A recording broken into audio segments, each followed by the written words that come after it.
का नाम से बोलने वाला तो उसको जता है वो बोलता है, लेकिन सुनने वाला उसको सुनाई दे ऐसा ही सुनता है। એક ભાઈ હતા, તેમને એક રસ્તેથી જતા હતા, તેમને અનારાનો રસ્તો નહોતો મળતો.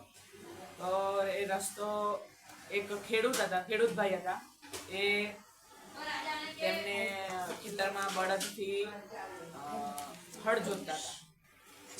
પછી એમના એ ખેડૂત ભાઈના મગજમાં એવું ચાલતું હતું કે મારા બળદ તો આટલા જોરદાર છે, મને કોઈ એક લાખ રૂપિયા આપે તો પણ ના વેચું. તો પેલા અનારા જવાવાળા ભાઈએ પૂછ્યું કે ભાઈ આ અનારાનો રસ્તો ક્યાં છે? તો પેલા ખેડૂત ભાઈએ કહ્યું મારે તો નથી આપવા બળદ, આટલા સારા બળદ હું તમને ના આપું. તો પેલા ભાઈએ વિચાર કર્યો કે આવું કેમ કહેતા હશે, ચાલો કઈ નહીં આગળ જઈને પૂછીશ.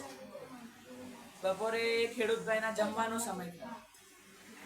એમની પત્ની ટિફિન લઈને ખેતરમાં આવી. ખેડૂત ભાઈએ મસ્ત હાથ પગ ધોઈ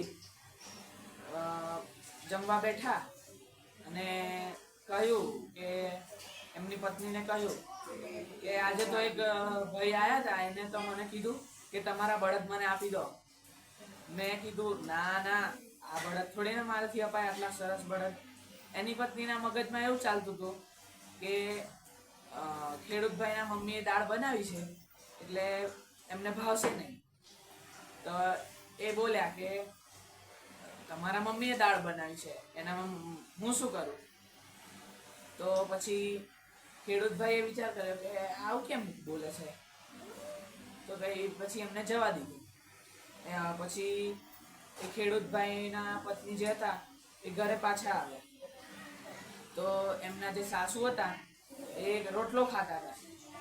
એમના મગજમાં એવું ચાલતું હતું કે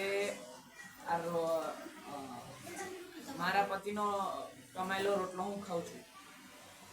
તો પછી એમના ખેડૂતભાઈના પત્ની આવ્યા અને કહે કે એમને કહ્યું કે તમારા હાથની બનાવેલી દાળ તેમને તો ભાઈ જ નહીં. તો એમની સાસુ બોલ્યા કે એને હું શું કર, આ તો હું મારા પતિના કમાયેલો રોટલો ખાઉં છું. પછી એમની પોતરી હતી, એ પોતરીને માથું ઓડાવતા હતા. હશે થોડીક મોટી, 18-20 વર્ષની. તો એ માથું ઓડાવતા હતા.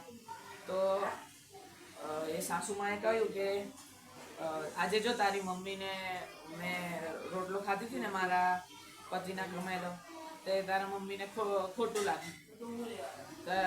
છોકરીના મગજમાં લગ્ન કરવાની વાત ચાલતી હતી. છોકરી કે તમે મારું જય કરશો ત્યાં હું પરણી લઈશ. આવી રીતે બોલવા વાળો તો બોલી જ લે, સાંભળવાના સાંભળવું એ જ સાંભળે.